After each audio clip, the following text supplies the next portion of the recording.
ज्यांचं नाव ए पासनं सुरू होतं, ज्याच्यात तुम्ही सरनेम पण पकडू शकतात, फर्स्ट नेम पण पकडू शकतात, कंपनी नेम पण पकडू शकतात किंवा ए तुमच्या नावात बरेचदा येतो, तर हा व्हिडिओ तुमच्यासाठी बनलेला आहे.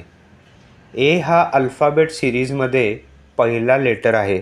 त्याच्यामुळे ह्याच्यात सूर्याचे गुण आहेत. उगवता सूर्याचे गुण आहेत असं आपण म्हणू शकतो, कारण हे एक चांगले लीडर आहेत. ह्यांच्यात खूप विल पॉवर असते.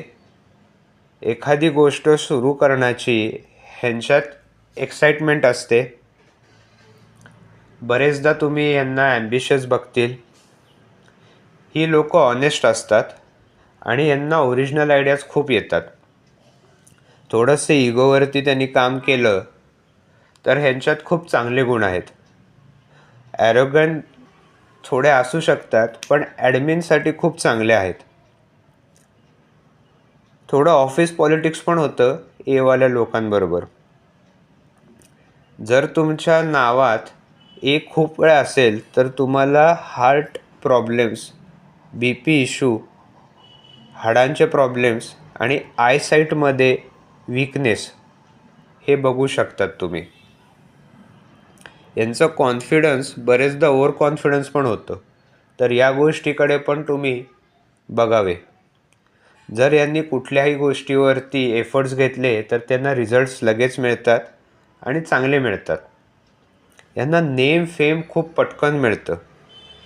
एखाद्या कंपनी एपासनं बिगिन असेल तर त्यांच्याकडे जमीन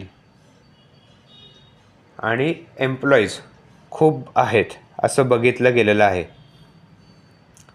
ए हे प्रीमियम कॅटेगरी ब्रँडसाठीच बनलेलं गेलेलं लेटर आहे आणि कॅपिटल ए तर फक्त आणि फक्त प्रीमियम कॅटेगरीसाठीच आहे. तर तुम्ही या गोष्टीचा नक्कीच विचार करावा की जर तुमची कंपनी कॅपिटल ए असेल तर तुम्ही फक्त प्रीमियम कॅटेगरीमध्येच राहावं.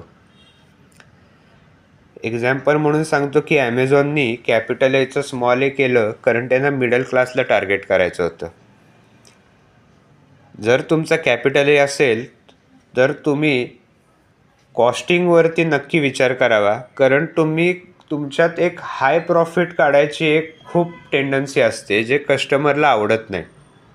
तसंच तुम्ही तुमच्या एम्प्लॉईजना पण बेनिफिट द्यावं, कारण सारखं तुम्ही प्रॉफिटचा विचार करतात. ही इन्फॉर्मेशन तुम्हाला कशी वाटली मला नक्की सांगा आणि चॅनलला सबस्क्राईब करा.